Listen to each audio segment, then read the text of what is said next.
Hi everyone, welcome back to David at Go To Hobbies. Well, it's Sunday, and unfortunately next week I haven't got any work.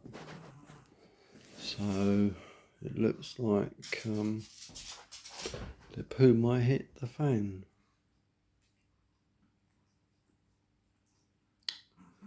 It's not through the lack of trying. I've been on Indeed, applied for so many jobs, and the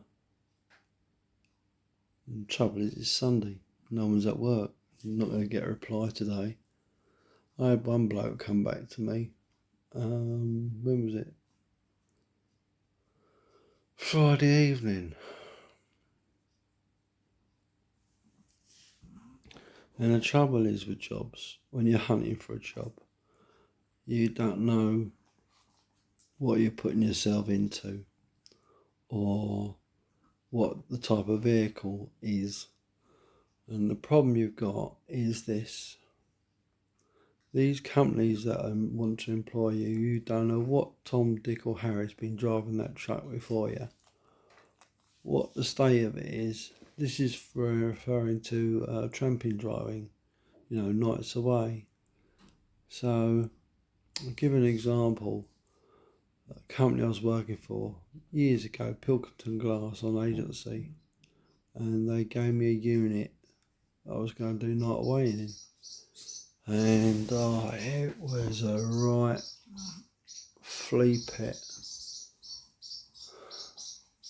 I would say it was minging, best way to describe it. And I was waiting to get loaded, and it took me 6 hours to clean that vehicle. It was that bad. And I thought to myself, oh, gee whiz. It was that bad.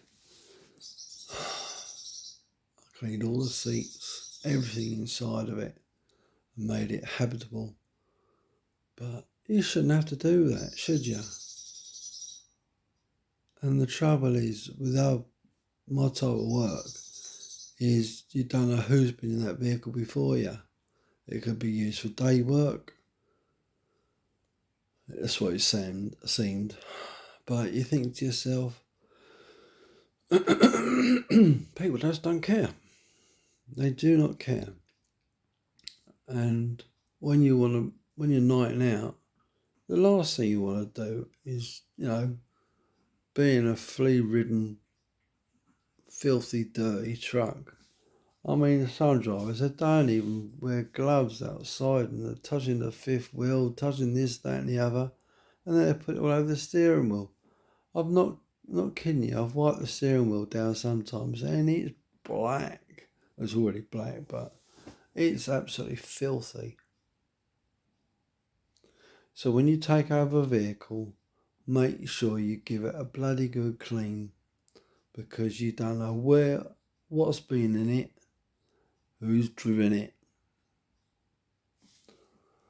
We are supposed to be professional drivers. Let me just stop the camera, stop the film. Sorry about that. Just wanted to move the camera a little bit. And you think to yourself, no wonder us drivers have got a bad name. No wonder the drivers are called screwdrivers and drivers.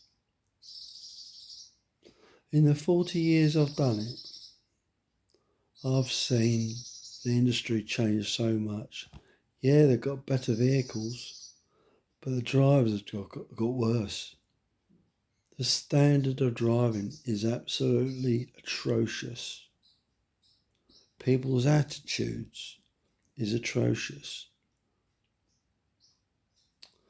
And to get to a company that actually cares about their employees, you, the driver, leaves a lot to be desired, doesn't it? Excuse me for a second. Sorry, I didn't want me coughing all over the phone. And there goes my dog. So anyway, what I was saying is that, bear with. Sorry, I had someone walking past the house. But as I was saying, the standard of driving leaves a lot to be desired. And all the time, this industry, you've got drivers that don't give a flying monkeys. Things are not going to improve. It got to a point when we got this CPC and money went up. I mean, to be honest with you, companies will pay the least as possible. Some companies, I was working for a company and they were paying the drivers £11.50 an hour, just above minimum wage. I think it was 6p above minimum wage. You can earn more money filling shelves in a supermarket. And it's not, these companies don't want to pay it. Sorry, it's not the companies that they can't afford to pay it. They can. Because your wages, my wages, is classed as an expense to these companies. That offsets their tax liability. So whatever they pay on wages, they don't have to give the tax man. If you ever had your own business, you'll know how it works. And this is why we are being deceived. Why these companies pay such a minimum wage is beyond me. They don't value your skills.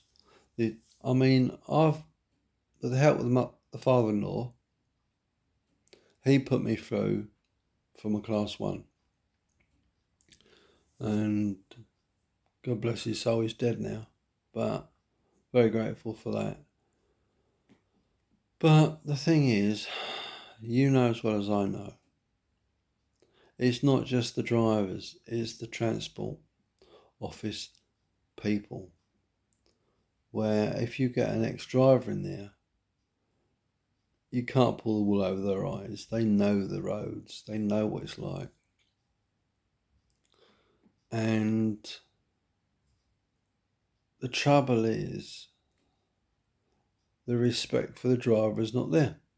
They just do not care. You're just a bump on the seat, and that's all you get treated like. And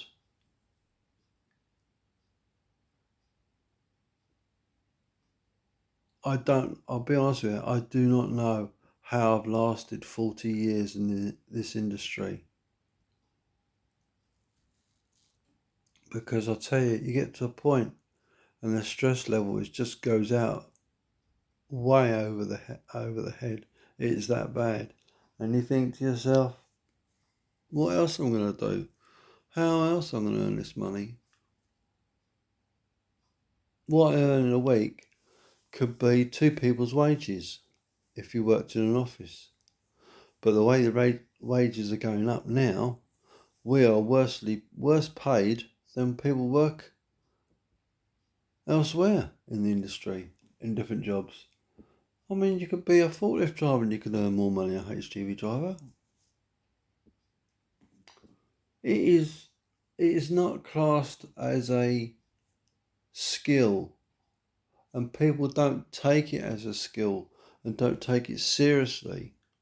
It takes a special type of breed of person to become competent, professional, and give good service. I mean, I wanted to do it from the young days.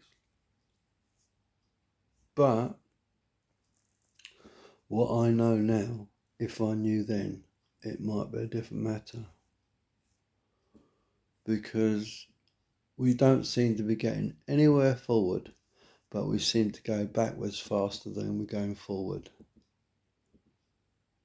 We haven't got a decent wage. I'm not surprised we've got a load of screwdrivers working in the industry.